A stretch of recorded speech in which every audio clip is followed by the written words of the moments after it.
So ever since I can remember, my grandmother has always been a really big impact on not only my life, but the lives of my siblings also. We also called her Butchie. We never really called her Grandma.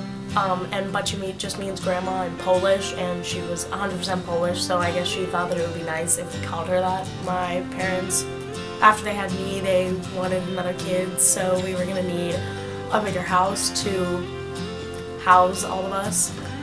So we moved in with my grandma while the renovations were being done.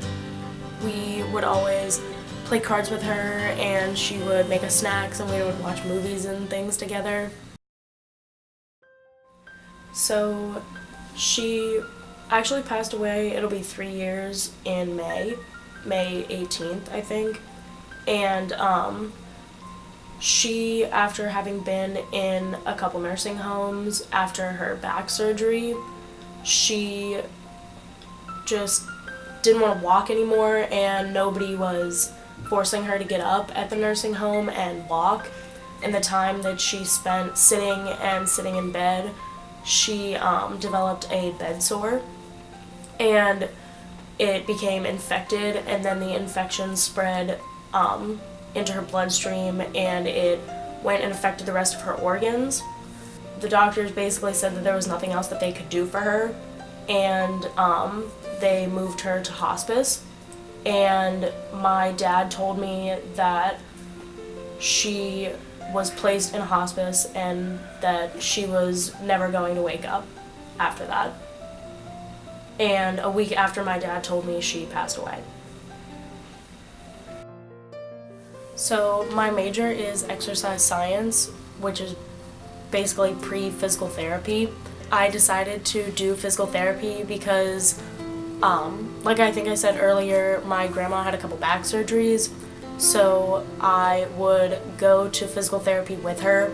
I guess just one day I didn't have school, so I was like, well, I guess I'm gonna go see Butchie in the hospital, because this was back when she was still in the hospital recovering and she was the physical therapy unit there. I just walked down, led myself up to her room, and tracked myself to the physical therapy unit, and lo and behold, she was there. I just talked her through some of her exercises, because obviously I had no idea what I was doing. I remember after the physical therapist pulled me aside, and she was just that's the most that she's walked in the last week and a half or 2 weeks, and I know that she did it because you were here.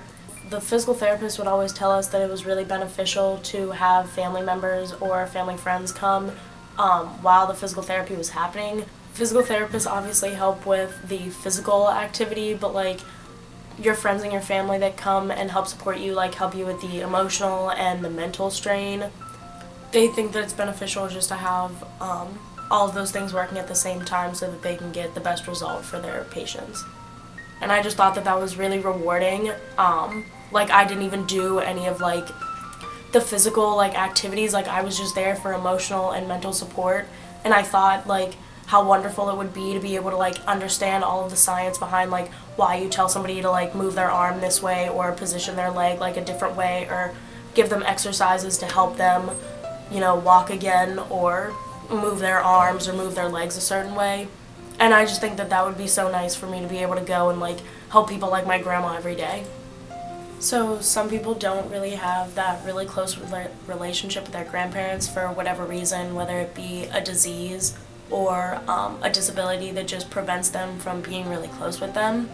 And once I got older, I really decided to stop taking my relationship with my grandma for granted, because some people don't get to have that.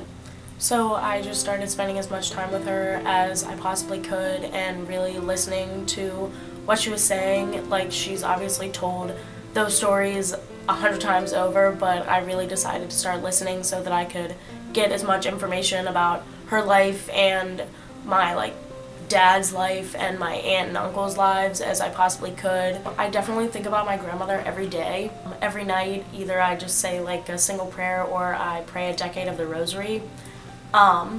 And she definitely pops up in my mind even without thinking about it as soon as I start saying my prayers. And I think that that's definitely a sign that she's up there somewhere, whatever you believe in, she's definitely looking out for me. I definitely think that it's really important to like keep her in my thoughts and in my prayers, to like keep her alive in a sense, as if she's almost with me. After she passed away, my aunt, her daughter, decided to give me this ring, and she wore it every single day, and I just like felt really special that my aunt Di would give it to me. She definitely made a really big impact on my life, so I decided that I wanted a permanent mark of my grandmother like on me, so even when I would take the ring off to shower or go into the pool or do any exercises, I would still have a piece of my grandmother on me at all times, and I thought that that was really important.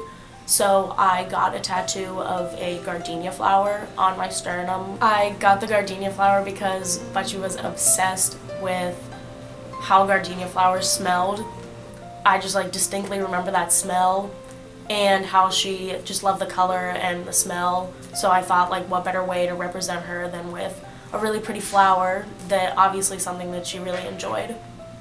So I really just try to incorporate her like into my everyday life, especially because I never really got the chance to tell her that I was going to college, or that, I mean, she obviously assumed that I was going to go, but we just never, she wasn't alive long enough for me to tell her that I was accepted or that I was going. I think that she would just be really proud that I was doing something where I could help other people. I definitely miss her. She was definitely my best friend for a time, and every time that I think that I'm not like strong enough to do something, I definitely think of her and how stubborn she was. She was like a bull, and if she didn't want to do something, she wasn't going to do it, but if she wanted to do something, she would put every ounce of her heart into it and she would get it done. And I think that's definitely one of the biggest things that she's taught me, and it's to just put your head down and do it if you want it done, and don't take crap from anyone.